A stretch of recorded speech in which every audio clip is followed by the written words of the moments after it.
الحمد لله نحمده ونصلي ونسلم على رسوله الكريم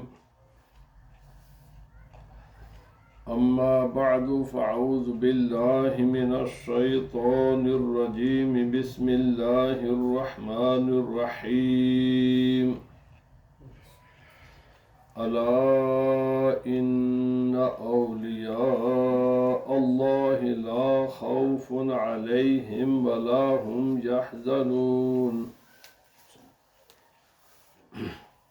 صدق الله العظيم إن الله وملائكته يصلون على النبي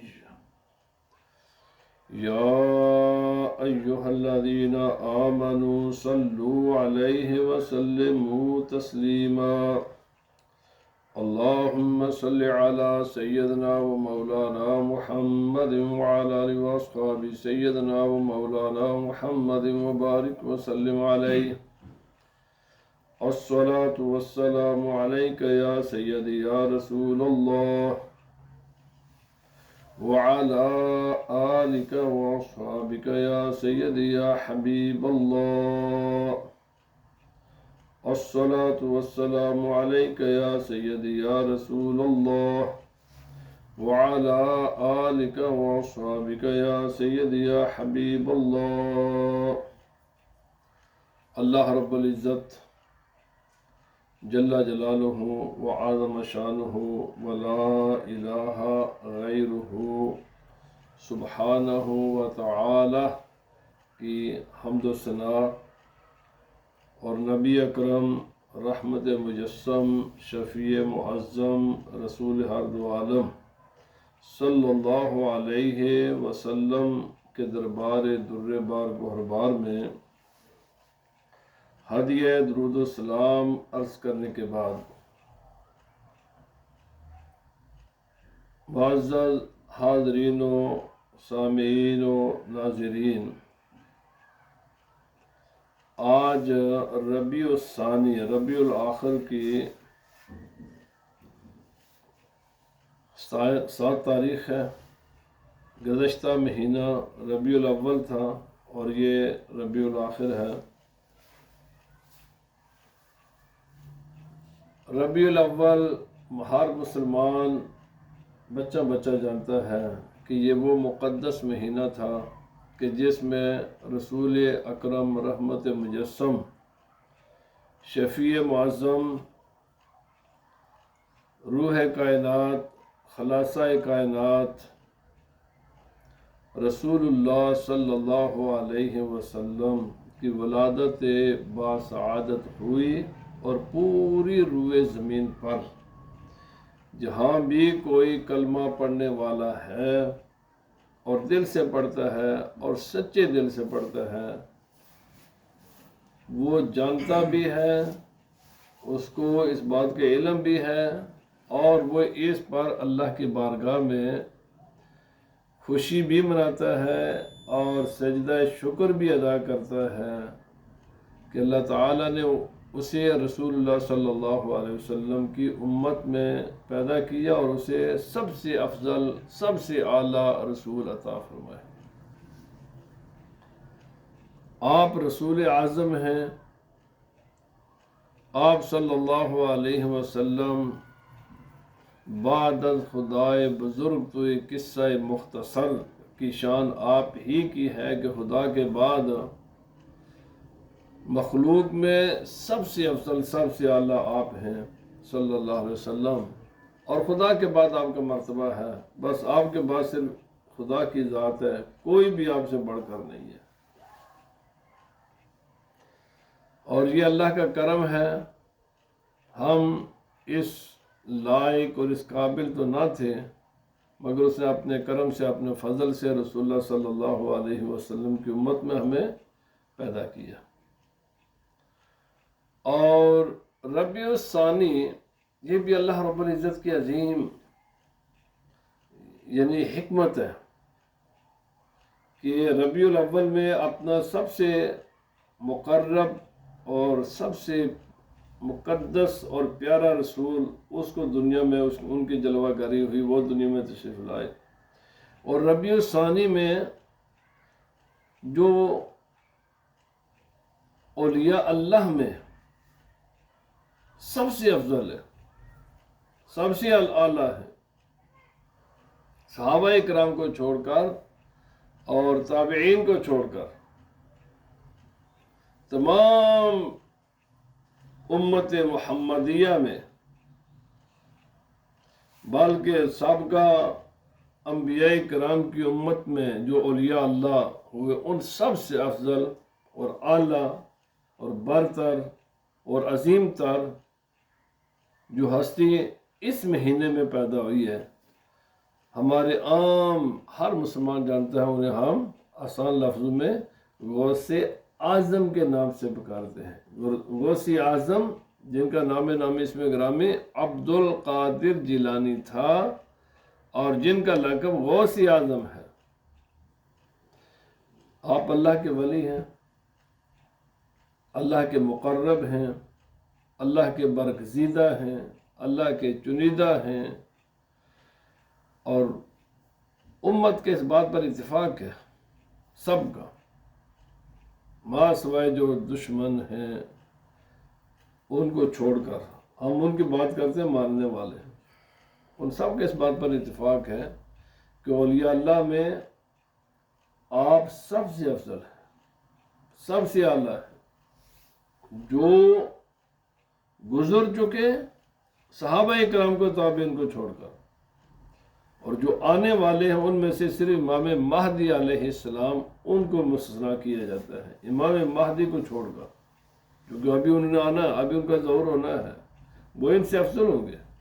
لیکن ان دو کو جو میں نے ابتدا پیچھے کی طرف جائیں تو ان کو مستثنیٰ کیا گیا ہے، اور آگے کی طرف جائیں تو امام مہدی علیہ السلام کو مستثنیٰ کیا گیا ہے۔ باقی نہ کوئی ان سے پہلا اور نہ ان کے بعد آپ جیسا نہ کوئی ہوا نہ کوئی ہوگا، کیونکہ آپ کی ولادت اس مہینے میں ہوئی ہے۔ اس لیے اہل اسلام ربیع الاول میں جس طرح رسول اللہ صلی اللہ علیہ وسلم کا ذکر کر کے اپنے ایمان کو تازگی بخشتے ہیں، جلا بخشتے ہیں، اس کو روشن و منور کرتے ہیں، اس کو معطر کرتے ہیں، اپنے دل و دماغ کو ایمان کے محبت کے نور سے تازہ کرتے ہیں، ایسے ہی اس مہینے میں غوث اعظم رضی اللہ تعالی عنہ کا تذکرہ کر کے، اور پھر باقی جو اولیاء اللہ ہیں ان کا تذکرہ کر کے مسلمان اپنے ایمان کو تازہ کرتے ہیں، اور کوشش کرتے ہیں کہ جس راستے پر وہ چلے اور جس راستے کا انہوں نے امت رسول اللہ صلی اللہ علیہ وسلم کی امت کی رہنمائی کی، اسی راستے پر ہم بھی چلیں اور انہی کی تعلیمات کی روشنی میں ہم اپنی زندگی کو گزاریں۔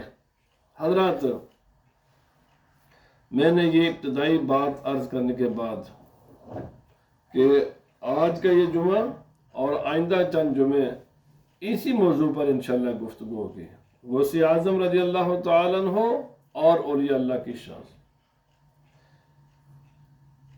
یہاں پر ایک بات بنیادی یاد رکھ لو، بات یہ ہے کہ تمام اہل اسلام کا متفق علیہ، مجمع علیہ عقیدہ ہے کہ ما کان محمد ابا احد من رجالکم ولکن رسول اللہ وخاتم النبیین وکان اللہ بکل شیء علیما۔ یہ خدا تعالیٰ نے نبوت کا سلسلہ جو حضرت آدم علیہ السلام سے شروع فرمایا تھا، رسول اللہ صلی اللہ علیہ وسلم پر وہ بند کر دیا گیا ہے۔ اب عبد العباد تک کوئی نبی، کوئی رسول کسی بھی شکل میں نہیں آئے گا، کیونکہ رسول اللہ صلی اللہ علیہ وسلم پر دین مکمل ہو گیا۔ انبیاء کرام کو جو کام تھا جو مشن تھا وہ مکمل ہو گیا، اور اللہ رب العزت نے نبوت کا دروازہ بند کر دیا اور فار ایور کے لیے بند کر دیا۔ جو بھی انسان رسول خدا صلی اللہ علیہ وسلم کے بعد کسی بھی شکل میں، کسی بھی تعویل کے ساتھ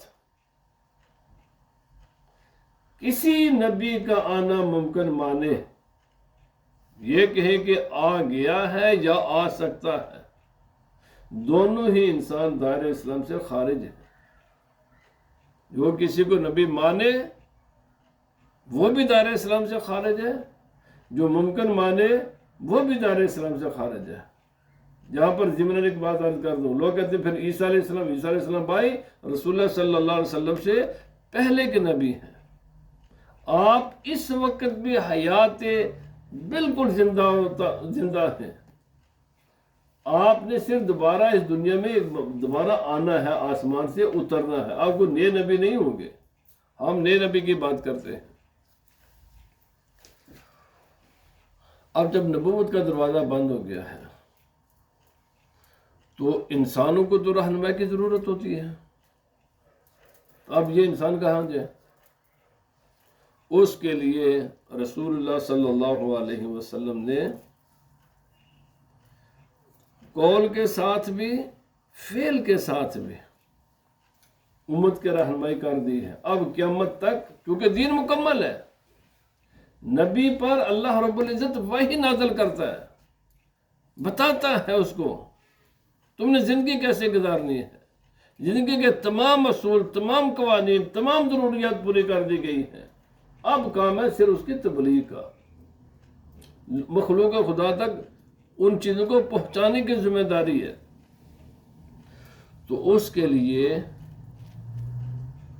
دو چیزیں ہیں، ایک ہے علماء کا وجود، اور یہ قیامت تک رہے گا۔ رسول اللہ صلی اللہ علیہ وسلم نے فرمایا علماء امتی کا انبیاء بنی اسرائیل، یا سرکار دو عالم صلی اللہ علیہ وسلم فرمایا علماء امتی ورثۃ الانبیاء،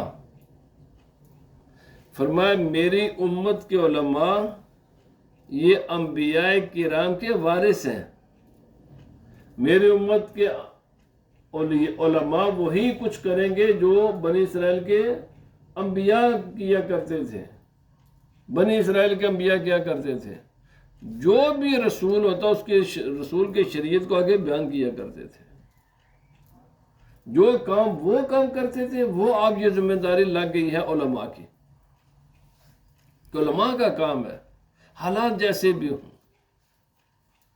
جیسے بھی حالات ہوں، اللہ سبحانہ و تعالی اور رسول اللہ صلی اللہ علیہ وسلم کا پیغام اللہ کی مخلوق تک پہنچائیں، اور بغیر کسی لالچ کے، بغیر کسی خوف کے، بغیر کسی کمی بیشی کے رسول اللہ کی مخلوق تک پہنچائیں۔ اور جس طرح انبیاء کرام اللہ کا پیغام پہنچانے کے بعد یہ کہا کرتے تھے وَمَا عَلَيْنَا إِلَّا الْبَلَاغُ الْمُبِينُ انما علیک البلاغ و انما علیک البلاغ و علینا الحساب، بھائی ہمارا کام ہے اللہ رب العزت کا پیغام تم تک پہنچا دینا، وہ ہم نے پہنچا دیا ہے، اب آگے اس پر عمل کرنا نہ کرنا یہ ہر انسان کی ذمہ داری ہے۔ جو کرے گا دنیا میں بھی نجات پائے گا، قیامت کے دن بھی نجات پا جائے گا۔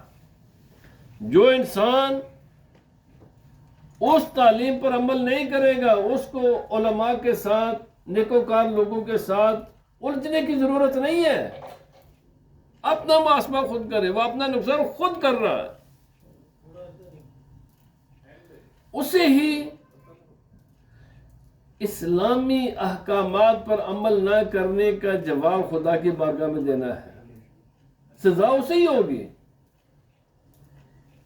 اس لیے رسول اللہ صلی اللہ علیہ وسلم نے پوری علماء کی جو بھی ان کی ذمہ داریاں ہیں، جو بھی ان کی ڈیوٹی لگائی ہوئی ہے وہ لگا دی ہے، اور بڑی تفصیل کے ساتھ علماء کو سمجھا دیا ہے کہ تم نے یہ ہے میرے پیغام یا میری اللہ کی مخلوق تک پہنچانا ہے، اور نرمی کے ساتھ، حکمت کے ساتھ، دانائی کے ساتھ پہنچاتے رہو، بول کر ہر طریقے سے۔ نبی پاک صلی اللہ علیہ وسلم نے اس بات کو واضح فرما دیا ہے۔ اب قیامت تک دین کا مخلوق خدا تک کون پہنچائے گا؟ علماء کرام پہنچائے گا ہر طریقے سے۔ دین کی تشریح بھی انہوں نے کرنی ہے، لوگوں کی رہنمائی بھی انہوں نے ہی کرنی ہے۔ ان کا دامن چھوڑ کر کسی انسان کو اجازت نہیں ہے۔ اور کیوں؟ یہ دیکھیں یہاں پر ایک میں آپ نے یہ کہا ہے بھائی یہ روزانہ، پھر میں دوسری بات عرض کر کے اکٹھے دونوں کے میں دلیل دیتا ہوں۔ دوسری چیز ہے روحانیت، کیونکہ انسان سارا ظاہر کا نام نہیں، جسم کا، باڈی کا نام نہیں ہے انسان، یہ باڈی تو فانی ہے۔ شریعت کے تمام تر جتنے بھی احکام ہے وہ ظاہر پر ہے۔ علماء کا کام ہے ظاہری احکام کو لوگوں تک پہنچا دینا۔ باطن کا معاملہ وہ ڈیوٹی لگی ہوئی ہے اولیاء اللہ کی، کہ لوگوں کے روح کی تربیت کرنی ہے، ان کو روحانی طور پر پاکیزہ بنانا ہے۔ ان کے اندر جو حسد، بغض، لالچ، کینہ اور ہزاروں قسم کی بیماریاں ہیں، خوف ہے اور بہت سی چیزیں ہیں، لوگوں کے دلوں کو شرک سے پاک، لالچ سے پاک، خوف سے پاک، حسد سے پاک، کینے سے پاک، دشمنیوں سے پاک اور ہزار قسم کی جو روحانی بیماریاں ہیں، تم نے ان کے لیے رول ماڈل بننا ہے، تاکہ تم یاد رکھیں۔ علماء نے یہ فرمایا کوئی بھی، میں آپ کو ایک مثال عرض کر کے آگے چلتا ہوں۔ کپڑا ہے نا، کپڑا یا کوئی بھی چیز ہے، پانی ہے، کپڑا ہے، پیٹرول ہے، ہزاروں بازار میں چیزیں ہیں، ان کے لیے پیمانے ہوتے ہیں۔ پیمانے کے بغیر آپ کپڑا نہیں خرید سکتے۔ 1 metre, 2 metre, 10 metre, 1 litre, 2 litre, 10 litre, کبھی آپ کسی بھی جگہ سے آپ پیٹرول یا ڈیزل بغیر کسی میجرمنٹ کے خرید سکتے ہیں؟ خریدیں گے بھی کسی کام کے نہیں ہے۔ وہ کپڑا خریدیں گے یا وہ زیادہ ہو جائے گا یا کم ہو جائے گا۔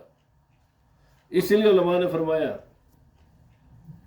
اللہ رب العزت نے اس کائنات کے لیے ہر چیز کا میٹر بنایا ہوا ہے۔ یہ میزان کدھر سے آئی ہے؟ یہ میجرمنٹ کدھر سے آئے ہیں؟ یہ لیٹر میٹر کدھر سے بنے ہوئے ہیں؟ یہ پیمانے کس نے اتارے ہیں؟ اللہ رب العزت نے اتارے ہیں۔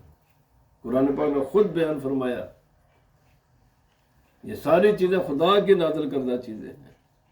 جس طرح باقی کائنات کے لیے میٹر ہے نا، ہم بجلی کا میٹر ہے، گیس کا میٹر ہے، پیٹرول کے میٹر ہے، ہر چیز دنیا کی چیز کے لیے میٹر ہے، انسان کی روح اور جسم کے لیے بھی میٹر ہے، جن کو دیکھ کر انسان فیصلہ کر سکتا ہے کہ میں کس مقام پر کھڑا ہوں۔ اب وہ میٹر اللہ، وہ ہمیں ہر انسان کو کتاب پڑھنے کی صلاحیت نہیں ہے، نہ خدا نے کسی کو مکلف کیا ہے۔ آج کل یہ نیری گھبرائی، یہ قرآن ترجمے کے ساتھ پڑھو، اور یار یہ بات صحابہ کرام نے نہیں کی، یہ بات پوری 1400 سال امت میں نہیں کی کسی نے بھی، اور نہ صلاحیت ہے کسی میں یہ پڑھنے کی، نہ سمجھنے کی صلاحیت ہے۔ اگر یہ بات ہے تو اللہ پاک نے خود جس نے قرآن نازل کیا ہے اسی نے کہا ہے نا یضل بہ کثیر و یہدی بہ کثیرا، اسی قرآن کو پڑھ کر لوگ گمراہ ہوتے ہیں، اسی قرآن کو پڑھ کر لوگ ہدایت پاتے ہیں۔ بس جس نے نازل کیا اسی نے بتایا نا۔ میں اس کی ایک مثال آپ کی بات سمجھانے کے لیے میں ایک بات عرض کرتا ہوں۔ کوئی درخت یہ ہمیں نظر آتے ہیں، پن کے بغیر یہ زندہ رہ سکتے ہیں؟ کوئی سبزہ پانی کے بغیر زندہ رہ سکتا ہے؟ پانی سب پودوں کے لیے، جانوروں کے لیے، ہر چیز کے لیے ضروری ہے۔ لیکن بات یہ ہے کہ ہر چیز میں اللہ تعالیٰ نے 2 تاثیریں رکھی ہوئی ہیں، وہ جتنے مرضی مفید ہو۔ جو چیز سبزہ اگاتی ہے نا، پانی، سبزہ بغیر پانی کے نہیں اگ سکتا، لیکن اس سبزے کو کل بھی پانی کرتا ہے۔ آپ دیں ذرا ان کو، ذرا ایک مقدار سے زیادہ پانی، پھر دیکھیں دوسرے دن سبزے کا حال کیا ہوتا ہے۔ ہر کائنات کی یہ روز ہم کھانا کھاتے ہیں، یہ کھانا کس کے لیے خدا نے نازل کیا ہوا ہے؟ آپ کے لیے، میرے لیے۔ پر ہر کھانا مفید نہیں ہوتا۔ اگر ہر کھانا مفید، یہ ساری چیزیں حلال ہیں نا جی۔ اے جنہوں نے الرجی ہے انہوں نے ڈاکٹر منع کیوں کر دینے؟ وہی کھانا جنہیں میں کھانا میرے واسطے حلال ہے، بالکل صحیح ہے، تقویت دیتا ہے، وہی کھانا دوسرا کھاتا آدمی مر جاتا ہے۔ اے جن نٹس نے، یہ کس نے پیدا کیے ہوئے ہیں؟ خدا نے بنائے ہوئے ہیں۔ کس کے لیے بنائے ہوئے ہیں؟ انسانوں کے لیے بنائے ہوئے ہیں، پر سب کے لیے نہیں بنائے ہوئے۔ کئی لوگ ہیں جو نٹس کھا کر مر بھی جاتے ہیں۔ میں نے چند مثالیں عرض کر دیں۔ یہ ساری کائنات کی چیزیں ہیں، ساری۔ یہ آگ کس کے لیے؟ انسانوں کے لیے، پر جلاتا کون ہے؟ یہی آگ جلا دیتی ہے۔ ہوا کے بغیر 1 منٹ بھی آپ زندہ نہیں رہ سکتے، پر یہی ہوا ہے جو انسانوں کو تباہ برباد کر دیتی ہے، بلکہ بڑی بڑی بلڈنگوں کو گرا دیتی ہے۔ جیسے کائنات کی باقی چیزوں کی ڈبل تاثیرات ہیں نا، ایسے ہی قرآن پاک بھی ہے۔ اس قرآن پاک کو پڑھ کر لوگ ہدایت بھی پا جاتے ہیں، اور اس قرآن کو پڑھ کر لوگ گمراہ بھی ہوتے ہیں۔ اور قرآن پاک نے کہا یہ کوئی بات شک و شبہ والی نہیں ہے، جس خدا کی ذات نے اس کو نازل کیا نا، اسی نے کہا خبردار،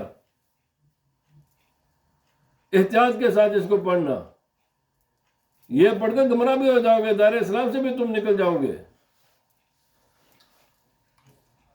اب نابالغ بالکل بیچارے عام آدمی کو یہ دعوت دے کر قرآن پاک اس کا، اور پھر دنیا کے کسی بھی ادارے میں، کوئی بھی دنیا کا ادارہ نہیں ہے،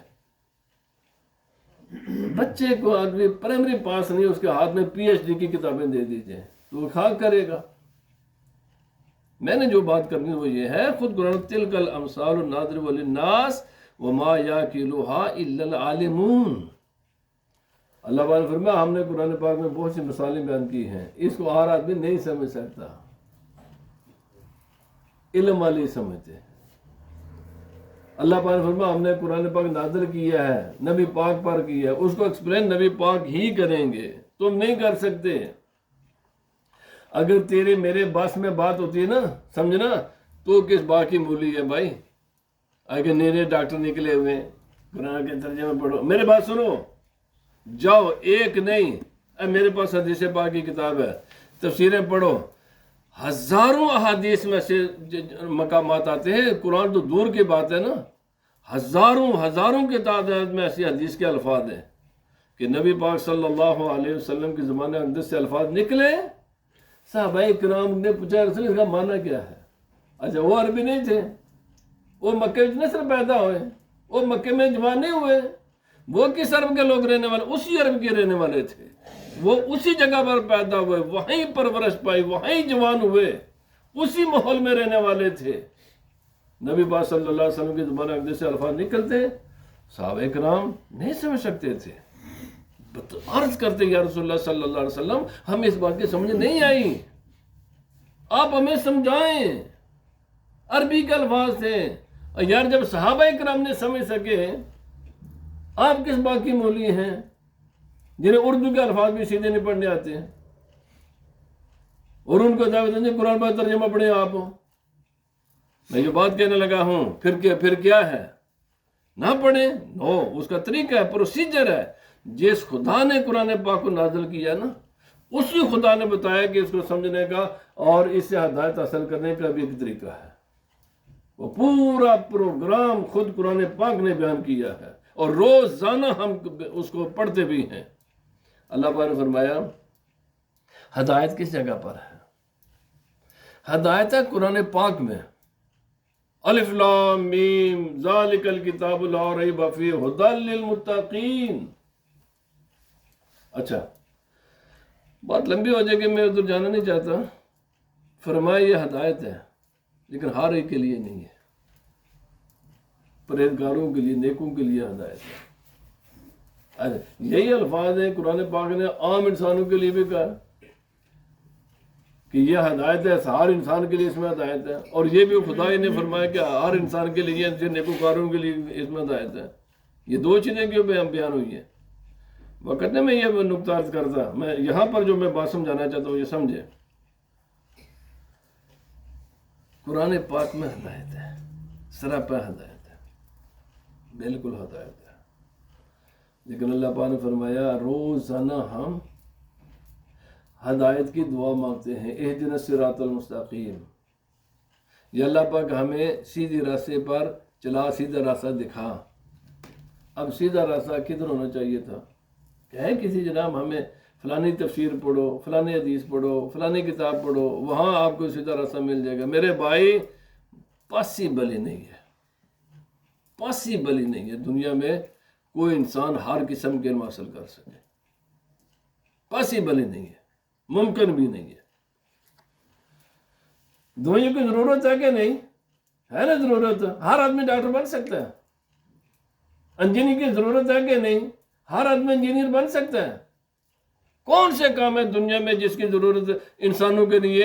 پر بات یہ پرابلم یہ ہے کہ ہر آدمی بن نہیں سکتا، ہر آدمی صلاحیت نہیں ہے انجینئر بننے کی، ہر آدمی میں صلاحیت نہیں ہے ڈاکٹر بننے کی، ہر آدمی میں صلاحیت نہیں ہے پروفیسر بننے کی۔ جو آدمی بننے کی صلاحیت نہیں ہے تو پھر وہ کدھر جائیں؟ اللہ پاک نے فرمایا یہ نہیں ہے، کیونکہ صلاحیت نہیں ہے ہر آدمی میں برابر۔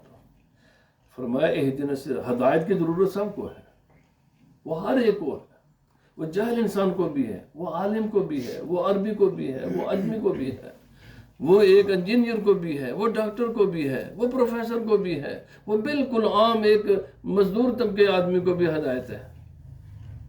تو اس کا اللہ پاک نے فرمایا، اور خود قرآن پاک نے فرمایا ما کان المؤمنون لینفروا کافہ فلولا نفر من کل فرقۃ منهم طائفۃ لیتفقہوا فی الدین ولینذروا قومهم لعلہم یرجعون۔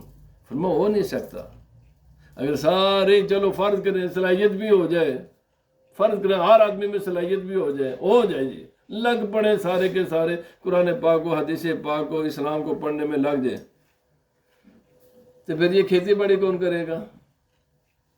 پھر یہ دفتر کے نظام روزانہ کون چلائے گا؟ پھر یہ فیکٹریاں کون چلائے گا؟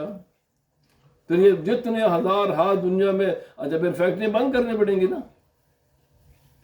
پھر کھیتی باڑی چھوڑنی پڑے گی نا، کیونکہ اس میں تو کافی ٹائم لگتا ہے۔ پھر آپ کو دنیا کے تمام تر نظام کو معطل کرنا پڑے گا۔ کوئی دنیا کا عقل مند انسان ہے کہ سارے نظام کو معطل کر کے ایک کام کے پیچھے لگ جائے؟ میرے بھائی دنیا میں ایسے ہی ہوتا ہے، ہم کہتے ہیں یار تو ڈاکٹر بن جانا، جب ہمیں بیمار ہو تو تیرے پاس ہم علاج کے لیے آ جائیں گے، اور جب تجھے مکان بنانے کی ضرورت ہو نا تو انجینئر کے پاس چلے جانا، اور جب مجھے کہیں جانا پڑے میں ٹیکسی بلا لوں گا۔ ایک آدمی ٹیکسی کرے، ایک آدمی دکانداری کرے، ایک آدمی ڈاکٹر بن جائے، دوسرا آدمی انجینئر بن جائے، تیسرا آدمی دفتر میں کام کرے، کوئی آدمی کھیتوں میں کام کرے، کوئی کچھ کرے، کوئی کچھ کرے۔ جب ضرورت پڑی نا تو ہم جناب پڑھانے کی ضرورت پڑی تو ہم کسی استاد، ٹیچر، پروفیسر کے پاس جائیں گے، بیمار ہوئے تو ڈاکٹر کے پاس جائیں گے، کوئی کام کرنا پڑا انجینئر کے پاس جائیں گے، آنا جانا ہو تو ٹیکسی ڈرائیور کے پاس جائیں گے۔ ہزار کام ہے، ہزار کام ہے، جو بھی ہے سارے کام ہونے چاہیے۔ اللہ پاک نے فرمایا کچھ لوگ دین حاصل کریں، کچھ، یہ سب پر ذمہ داری نہیں ہے، بالکل گمراہی لوگ پھیلا رہے ہیں۔ یہ کہہ کر خود قرآن پاک نے کہا یہ نہیں کام کرنا، ما کان المؤمنون لینفروا کافہ، سارے نہ نکلے یہ دین پڑھنے واسطے، سارے جگہ مسجدوں نہ بیٹھ جائے جائے تو مدرسے میں سارے بیٹھ کے تو پیچھے یہ باقی کائنات کا نظام کون چلائے گا؟ ما کان المؤمنون لینفروا کافہ، یس ولتکن منکم امۃ یدعون الی الخیر یأمرون بالمعروف، ایک جماعت تم نے تیار کرنی ہے، کچھ لوگ تیار کرنے ہیں، ہر شہر میں، ہر محلے میں، ہر علاقے میں کچھ لوگ ہونے چاہیے، جتنے ان کی ضرورت ہے۔ اگر 10 کی ضرورت ہے 10 عالم تیار کر لو، 20 کی ضرورت ہے 20 تیار کرو، وہ پھر باقی کو بتائیں، اور باقی کا کام ہے ان کی باتیں سنیں اور ان کو دیکھیں، اس کے مطابق زندگی گزارتے جاؤ۔ بھائی تمہارا کام ہے.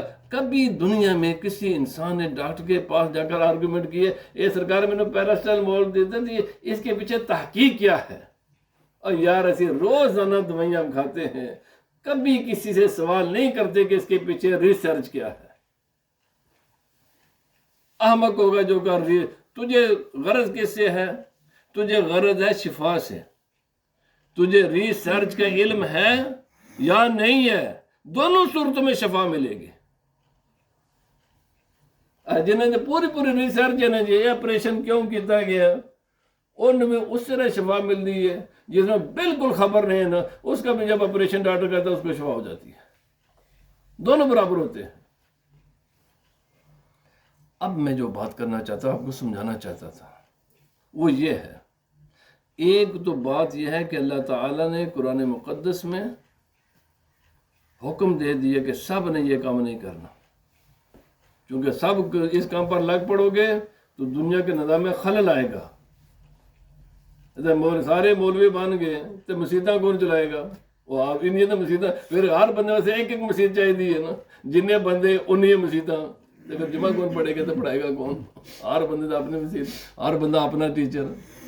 نو بھائی کچھ لوگوں کو کچھ جتنے اگر کسی شہر میں 100 مسجد ہے 100 امام بنا لو. اگر کسی مسجد میں 200 مسجد ہیں 200 امام بنا لو. اگر آج کل تو واٹس ایپ کا پورے ملک میں جناب 1-2 مفتی کافی ہیں، جو ان سے رابطہ کرو مسئلہ پوچھ لو، باقی نظام اپنا اپنا کام کرو. یہ خدا نے خود فرمایا، قرآن پاک نے فرمایا. اب باقی کا کام کیا ہے؟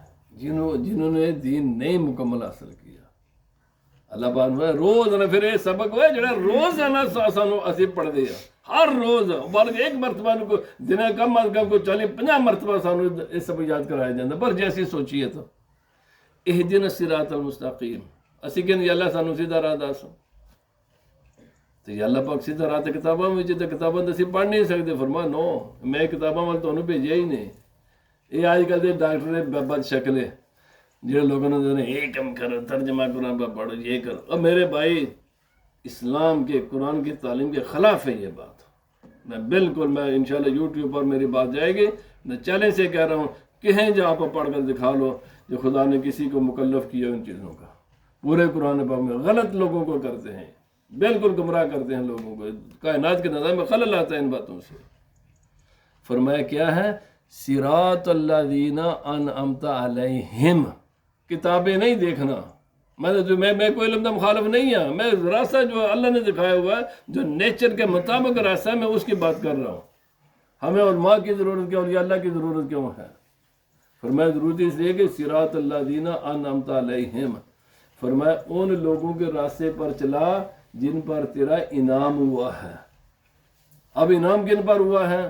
فرمایا اولئک الذین انعم اللہ علیہم من النبیین والصدیقین والشہداء والصالحین. یہ ہیں جن پر اللہ کے نام ہے. بس دیکھ لو میرے نبی نے ایک ایسی زندگی گزاری ہے جو بس جیسے انہوں نے گزاری تم بھی گزارو کامیاب ہو جاؤ گے. سیدنا صدیق اکبر نے صحابہ کرام نے کیسی زندگی گزاری بس تم ان کے نقشے کے اندر پر انہیں جیسے سب کچھ کرتے جاؤ کامیاب ہو جاؤ گے.